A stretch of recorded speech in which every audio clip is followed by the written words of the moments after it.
लेकिन साथियों, जब सप्लाई चेन पर संकट लगातार बना रहे तो हम कितने भी उपाय कर लें, मुश्किलें बढ़ती ही जाती है।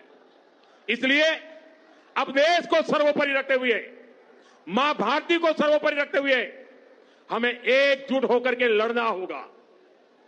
हमें याद रखना है, देश के लिए मरना ही सिर्फ देशभक्ति नहीं होती है। देश के लिए जीना और देश के प्रति अपने कर्तव्यों को निभाना, वो भी देशभक्ति होती है। इसलिए वैश्विक संकट के इस समय में हमें कर्तव्यों को सर्वोपरि रखते हुए कुछ संकल्प लेने होंगे और उन संकल्पों को पूरे समर्पण भाव से पूरा करना होगा। जैसे एक बड़ा संकल्प है पेट्रोल डीजल का संयम से इस्तेमाल करना। साथियों, हमें पेट्रोल डीजल का उपयोग कम करना होगा। शहरों में जहां मेट्रो है वहां हम तय करें कि हम मेट्रो का ही उपयोग करेंगे, ज्यादा से ज्यादा मेट्रो में ही जाएंगे। अगर कार में ही जाना जरूरी है तो फिर कार पूल करने का प्रयास करें और भी लोगों को साथ बिठा ले। अगर हमें कहीं सामान भेजना हो तो कोशिश करनी है कि वह ज्यादा से ज्यादा रेलवे गुड्स के जो ट्रेन होती है रेलवे की सर्विसेज से भेजें, ताकि इलेक्ट्रिक रेलवे होने के कारण पेट्रोल डीजल की जरूरत नहीं पड़ती है। जिन लोगों के पास इलेक्ट्रिक व्हीकल है वो भी कोशिश करें कि इलेक्ट्रिक व्हीकल का ज्यादा से ज्यादा उपयोग करें। साथियों, हमने कोरोना के समय में वर्क फ्रॉम होम की, ऑनलाइन मीटिंग्स की, वीडियो कॉन्फ्रेंस की, ऐसी अनेक व्यवस्थाएं विकसित की और हमें आदत भी हो गई थी। आज समय की मांग ऐसी है कि उन व्यवस्थाओं को हम फिर से शुरू करें तो वो देश हित में होगा। Work from home, online conferences, virtual meetings, इनको हमें फिर से प्राथमिकता देनी है।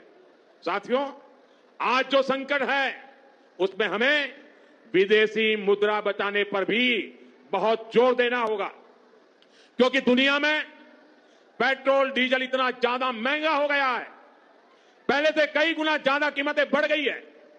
तो हम सबका दायित्व है कि पेट्रोल डीजल की खरीद पर जो विदेशी मुद्रा खर्च होती है, पेट्रोल डीजल बचाकर हमें वो मुद्रा भी बचानी है। इसके लिए हमारे छोटे छोटे प्रयास भी देश की बहुत मदद कर सकते हैं। जैसे आजकल जो विदेशों में शादियों का, विदेशों में घूमने का, विदेशों में वैकेशन पर जाने का मिडिल क्लास में कल्चर बढ़ता जा रहा है। हमें तय करना होगा कि जब ये संकट का काल है और हमारी देशभक्ति हमें ललकार रही है तो कम से कम एक साल के लिए हमें विदेशों में जाने की बातों को टालना चाहिए। भारत में बहुत सारी जगह है वहां हम जा सकते हैं, बहुत कुछ भारत में किया जा सकता है। साथियों, हमें विदेशी मुद्रा बचाने के जो भी रास्ते हम लोग अपना सकते हैं हमें बचाना होगा। साथियों, गोल्ड यानी सोने की खरीद एक और पहलू है जिसमें विदेशी मुद्रा बहुत अधिक खर्च होती है।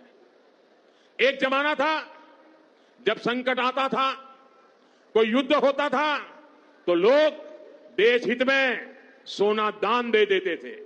आज दान की जरूरत नहीं है, लेकिन देश हित में हमको ये तय करना पड़ेगा कि साल भर तक घर में कोई भी फंक्शन हो, कोई भी कार्यक्रम हो, हम सोने के गहने नहीं खरीदेंगे, सोना नहीं खरीदेंगे।